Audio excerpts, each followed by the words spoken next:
Let today be the day that you give up on who you've been in order to be who you become. He said, let today be the day that you give up who you've been or who you can become. David, jump up and get back out of that. I can move.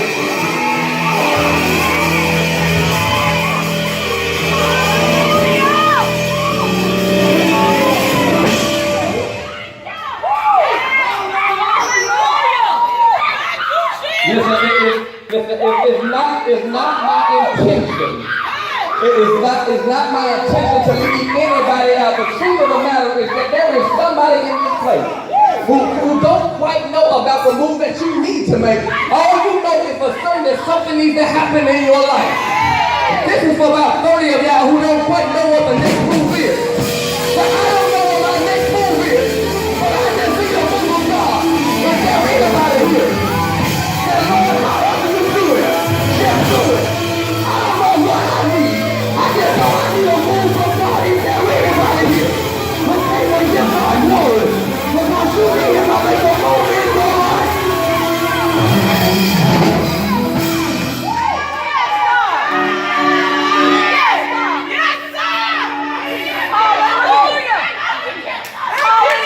Somebody shout, move God.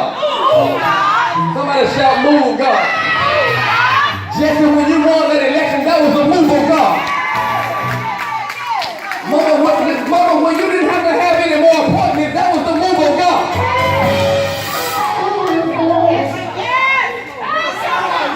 So somebody here used to battle with substance abuse. But the fact that you've been sober for a long time, tell your neighbors that was the move of God.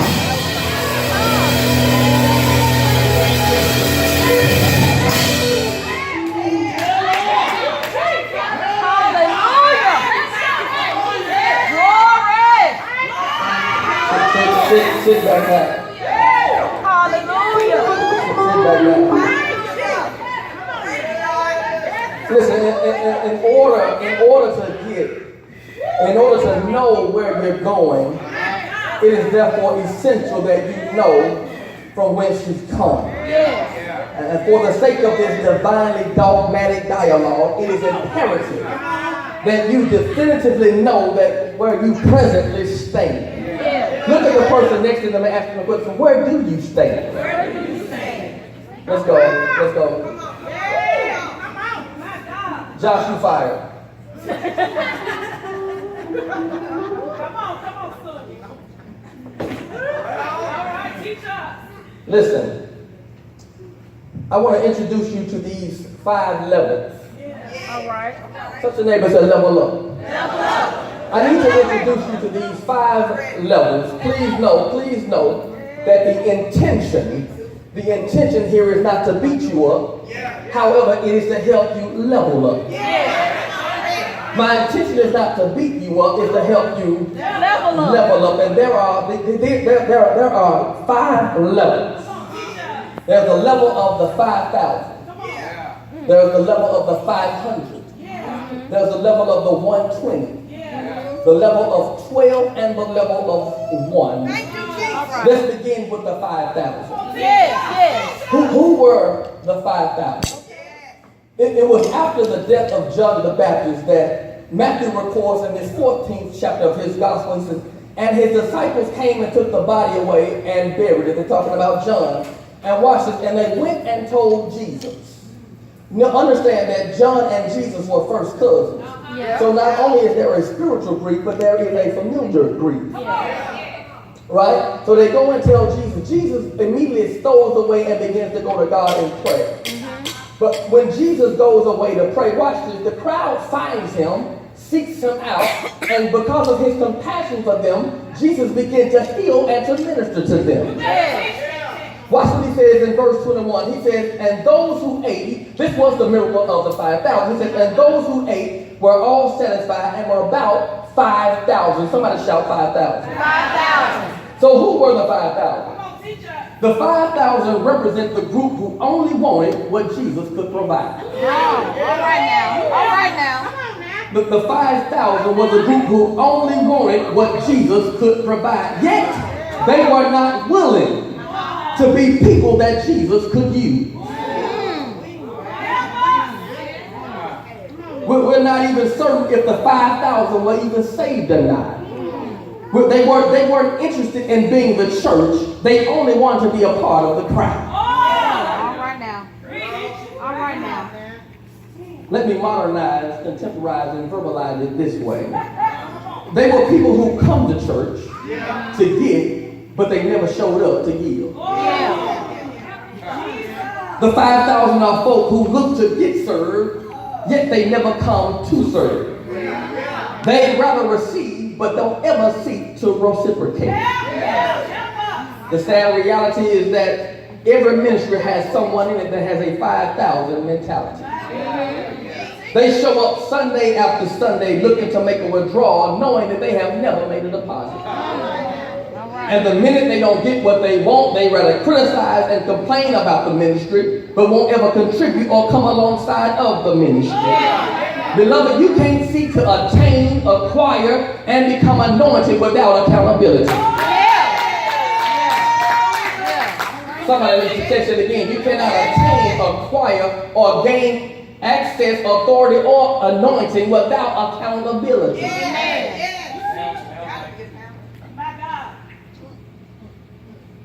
That's the 5,000.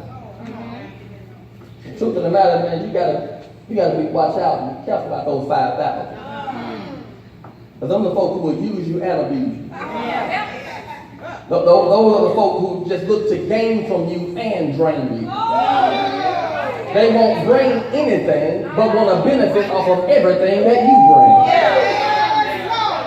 Listen, God doesn't need anything from us. Watch this. Yet He desires our worship. In other words, there has to be a relationship. There's even a relationship between a student and a teacher. The student can't really tell the teacher nothing, but there's still a relationship. And I believe in this season, God is telling us in order to take you to the next level, you got to begin doing inventory of your relationship.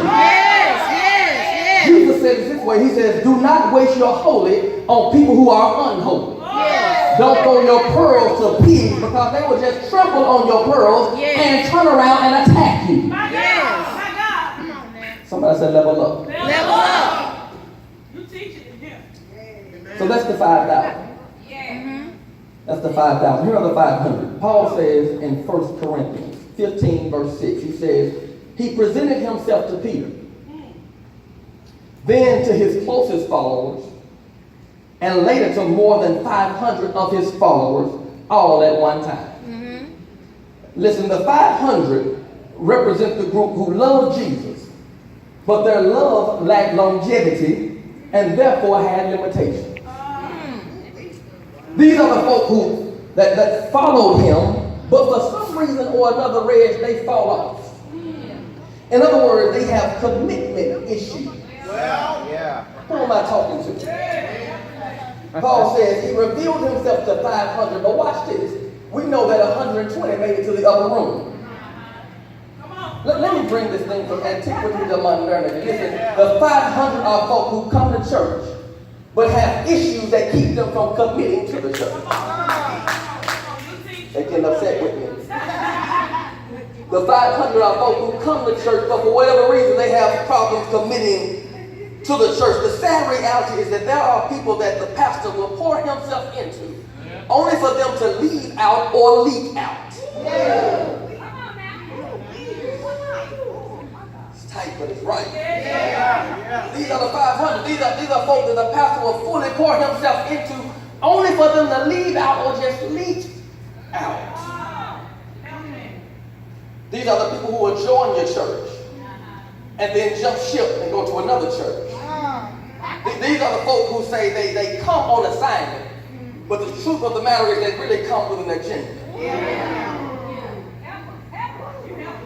Can I encourage you for just a moment? Listen, this is not, watch this, be easy, because this is not necessarily a heart issue. It's a conversion issue. When you're in the process of conversion, come down. When you're in the process of conversion, that means everything that's on you doesn't fall off just yet.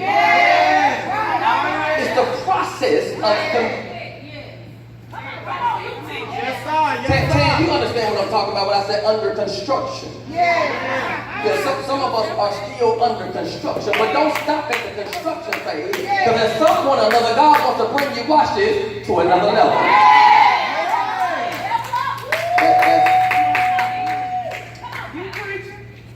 Lady Sam so eloquently states it this way. She says, we desire to see people convert from just members to movers. That's another level. So that's the 5,000 and the 500. And of course, you know, there is the 120. Everybody shout 120. Who were the 120? Come on, teach us. Paul shows us again. No, Luke tells us again. Luke, who's the writer of Acts, tells us in verse 1 and chapter 1, verse 15. He says, in those days, Peter stood up amongst the brothers. And he was in the company of persons which numbered about 120. Who were the 120? The 120 represent the group that was committed to being his church and not just a part of his crowd. The 120 were folk whose lives had been transformed by God and was willing to serve God. I like the 120. I like the 120 because the 120 were those his disciples who were dedicated to the ministry and yet desired, watch this, to put forth the work of the ministry daily. But for everything that I like about the 120, for everything that the 120 was, here is what they were not. The 120, they were the 120. They were the 120. Shout 120. 120. Watch this. But they were not the 12. Look at your neighbor and say, there is a difference. They were the 120, but they were not the 12. They represent to us, let me make it plain. They represent to us people who are comfortable playing their position without dealing with the pressure of the position. Come on. Break it down, Pastor. Break it down. They were comfortable playing the position, but they didn't want the pressure of the position. They don't mind delegation, just don't ask them to make the decision. They much rather lend themselves to the ministry than lead the ministry. There is this idea of role over rule.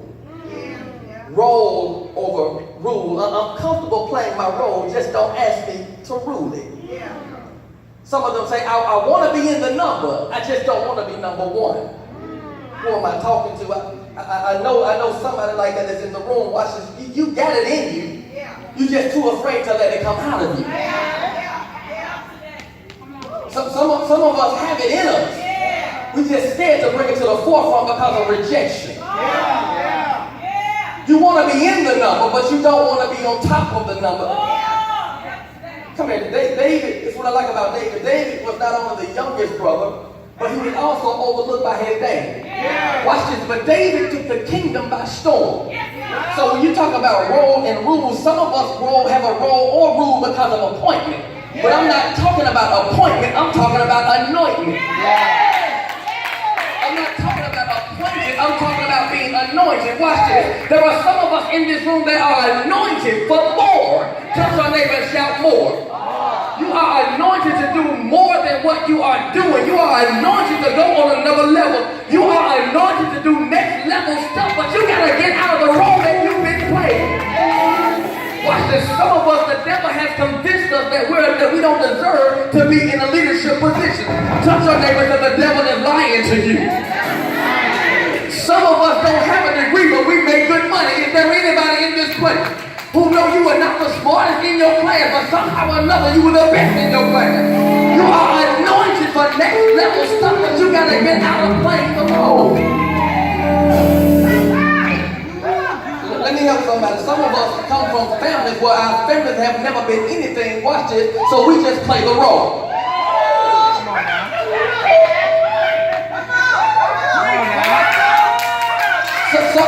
Some of us come from the wrong side of the track, and because we know it, we stay in our role. I just believe that there was anointing on your life to get over on the other side of the track. There was an anointing on your life to be the first in your 7 or 8 building.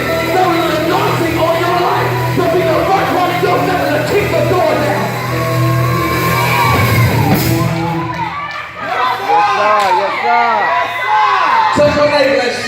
level up. Level up. Level up. I like that, all the way up. Yeah. Nothing can stop me, I'm all the way up. You gotta get that down in your spirit that nothing can stop me, I'm all the way up. Watch it, my past can't stop me, I'm going up.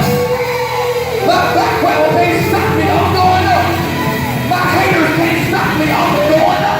Is there anybody in this place who got that kind of shit with the anointing that nothing will stop you because you're behind another level? That's the 5,000, the 500, and the 120. So then there is the 12. Who are the 12? You know the 12, don't you? Yeah. The 12 represents the group that was closest to Jesus. I'm almost in my seat. The 12 represent the group that was closest to Jesus. The 12 represent the group who are willing to make greater sacrifices for the cause of the ministry. Yeah. The 12 represent the group who on some level or another were the ones that Jesus could count on. They were the ones that he could depend on when everybody else was gone. Matthew chapter 14 again says in verse 19 and 20, then he ordered the crowds, check what he says. He ordered the crowds to sit down on the grass, and taking the 5 loaves and the 2 fish, he looked up to heaven and said a blessing. He broke the loaves and gave the loaves to his disciples, the 12. And the disciples watched this, gave them to the crowd. And everybody ate and were happy and satisfied and watched it, and they, the disciples, the 12, took up the 12 baskets full of broken pieces that were left over. In other words, when the crowd is gone, and when the church members leave, there yet remains the 12. I like the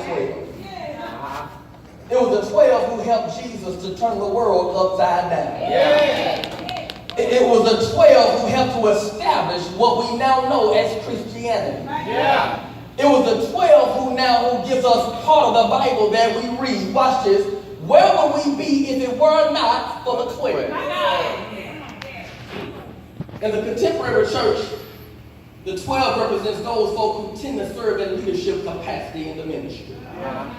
But I need you to understand that just because the 12 were oftentimes handpicked, that does not mean that they're perfect. Just because they're handpicked doesn't always mean that they are perfect. You don't believe me. Watch this. The 12 had issues. The 12 had issues. I'm not talking about our leaders in redemption. I'm speaking plainly. I'm speaking in generalities. Watch this. The 12 had issues. Peter was in the 12. And Peter would cut you and cuss you out all at the same time. So don't look around. You might be sitting next to Peter right now. Peter was in the 12. Watch this. James and John were in the 12. Which lets me know that there are some among us who will, watch this, who will get caught up by their agenda and not necessarily their assignment. James and John were a part of the 12. Who else? Judas was a part of the 12, which means that the same person who hugged you when you got to worship can be the same Negro who stabbed you on their way out of worship. Judas was in the 12. Watch this. Judas was in the 12. Judas could be you might have come in and somebody might have gave you a kiss on the cheek right now. But they had a knife ready for your back in the same motion. Judas was in the 12. Come on now. Not only was Judas in the 12, watch this, but Thomas was in the 12. See, y'all worried about Thomas, y'all worried about Judas, but you're missing Thomas. Watch this. The Holy Ghost gave me this week. Watch this. We know Thomas to be a doubter. Watch this. I've come to discover that I'd rather have a hater by me than a doubter. No, y'all see how much I'm gonna get it. I'd rather have a hater by me any day than a doubter. Watch this. Watch this. God can bless me in spite of my haters. God can bless me in front of my haters. Watch it. But a doubter in the midst will cause a delay of God. And the truth of the matter, you might have asked somebody to pray for you this morning that doubt that God wants to do it for you. Put a hater beside me any day and watch God work. But a doubter, the Bible lets me know that when Jesus went back home, he couldn't do many miracles. Why? Because they were doubting. The truth of the matter is that we got some doubters in this building. There are some folks that, listen, I believe that God is going to take us to another level. But if you doubt, I need you to get out. Is there anybody here who don't believe that God gonna do it? If you don't believe, I just need you to pack your bag, start your car, and head down the other way. Because I need folks to roll with me and get up to the next level.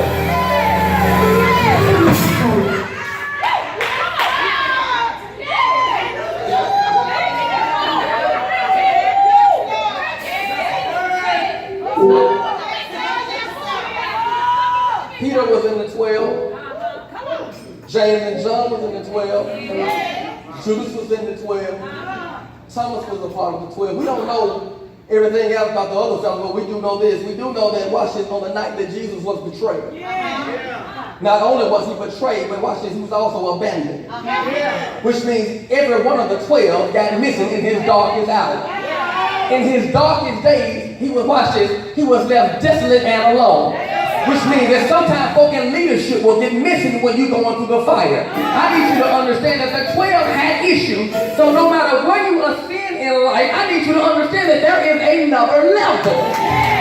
Paul says, I have not attained, I am not there, and I'm not perfect, but I press toward the mark to the prize of the upward calling. Is there anybody in this place who can look at your own life and say, I need another level?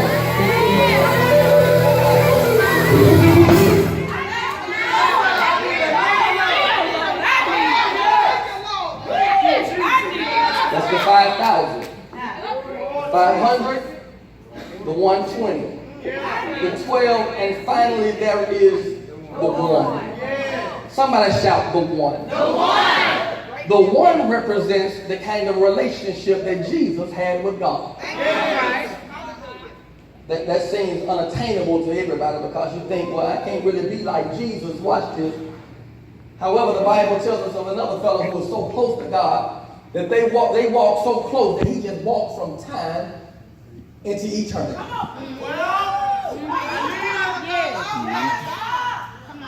He walked from life to eternal life and did not end life. The Bible tells us about Enoch who walked so close with God that God said, man, listen, let me just take you on with me. I want that kind of relationship with God. Well, the Lord can talk to me and I talk to him in plain language. I want the kind of relationship with God that when I bat my eye, he comes to see what I need. I want that kind of relationship with God that what's on his heart is on my heart. I want the kind of relationship with God that when I pray, he changes my mind. I want the kind of relationship with God that I walk after everything that he wants me to get, not leaving nothing behind.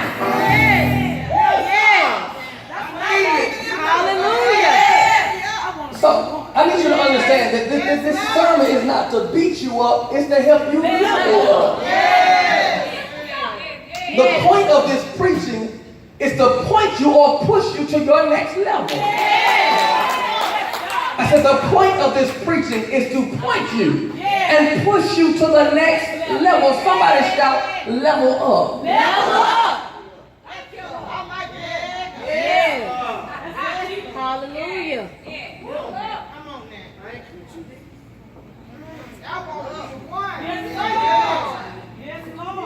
So the Bible lets us know of a thief who was on the cross with Jesus. A thief that was on the cross with Jesus. One thief was talking crazy and missing his opportunity.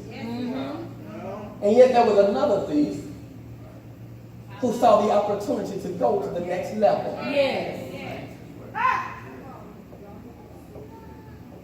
Some of us have the same upbringing, but we go two different paths. So we look at some folks like they were raised by the same mom and same dad, but they completely different. So we're not talking about opportunity or appointment, we're talking about being anointed. There was a thief on one side who missed the opportunity. And there was a thief on the other side. I like that thief. Why do I like that thief? Because he took his one shot. He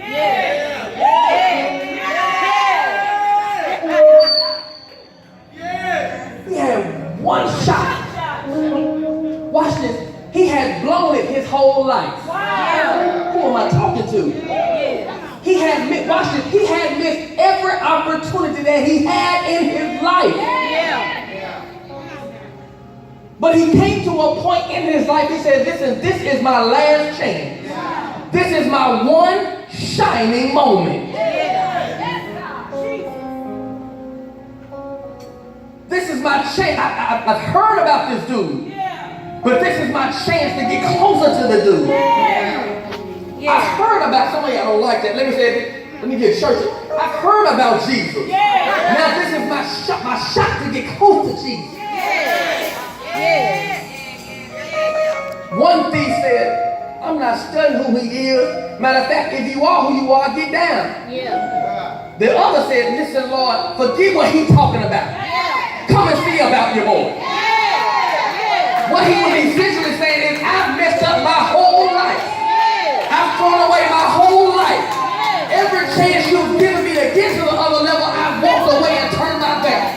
But I feel something happening in the atmosphere. I sense something that I've never seen. He said, I sense something that I've never seen. But I do know one thing for certain, that this is my shot. Is there anybody here who feels like this is your shot? This is your chance to change your life. This is your chance to change your destiny. This is your chance to change your family. This is your chance to change your money. This is the chance to walk in your dream. Is there anybody here who can sense something that you've never seen?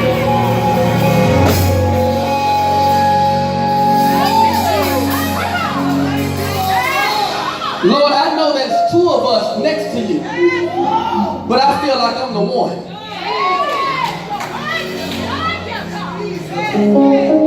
Can you make this your prayer? Lord, I know you got to come see about a whole lot of folks. But can I be selfish for a moment and come see about me? I know you got a million folks to tend to, but can you just give your attention to just one? Somebody shout, I just need one.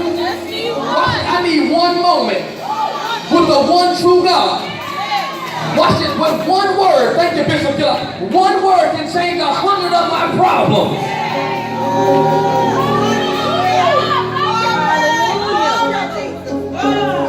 I speak over your life a spirit of discernment. That when you will sense your moment, I speak over your life that something begins to turn in your spirit right now, and you begin to sense a move of God on your life. This is your one shot to change everything. Hallelujah. Thank you, Jesus. Thank you, Lord. Glory. Hallelujah. Thank you, Lord. Thank you, Lord. Thank you, Lord.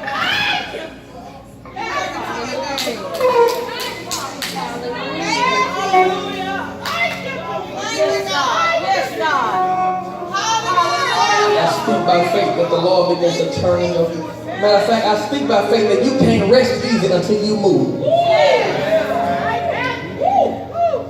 I speak by faith that you will lose sleep until you answer God. That He will make you so uncomfortable until you have to turn and give it everything to Him. Hallelujah. My God. Thank you, Jesus. Hallelujah. Hallelujah. Glory. Thank you, Thank Jesus. you, Jesus. But God, I pray that you will trouble their spirit. My God. God, that you will trouble the waters until they begin to flow in your stream. Yes. Woo. That you will trouble their dreams Yes, God. until they answer you. God, I pray that you will cause them to experience so much turmoil so they can't help but to give it all to you. See, trouble has a way of allowing you to try God. Yeah. Sometimes, and that's unfortunate, sometimes we got to go through stuff before we can go see the Savior. Woo. I know you're right about it. Thank Yeah. My God. Thank you, God. My God. Somebody testimony that he's a healer, but it was because they got sick. Yes. Yes. Somebody can attest to the fact that he'll make a way because you made all the wrong moves.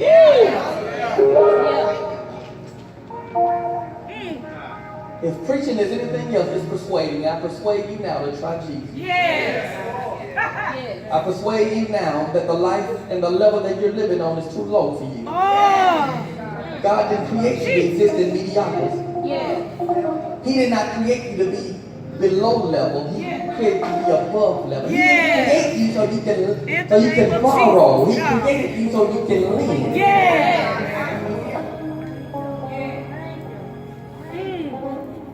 Thank you, Jesus. Woo. I'm finished. Thank you for your word, Holy Spirit. I just have one request. That if you can receive everything I've spoken over your life, that you can take this moment, give them 30 seconds of good hard worship. That you would take this one moment Thank you, as your Jesus. chance to cry Hallelujah. Thank you, oh cry God. out to God that you're willing to surrender. I'm not going to lead you in it. That's between you and Him. That's only if you want it. If you don't want it, this is a call for you. Take an intermission, chill out, do something else. But for those of us who want God to get us to the next level, use this one moment to make a, listen, take your position, take your petition to the King. You don't need nobody to take you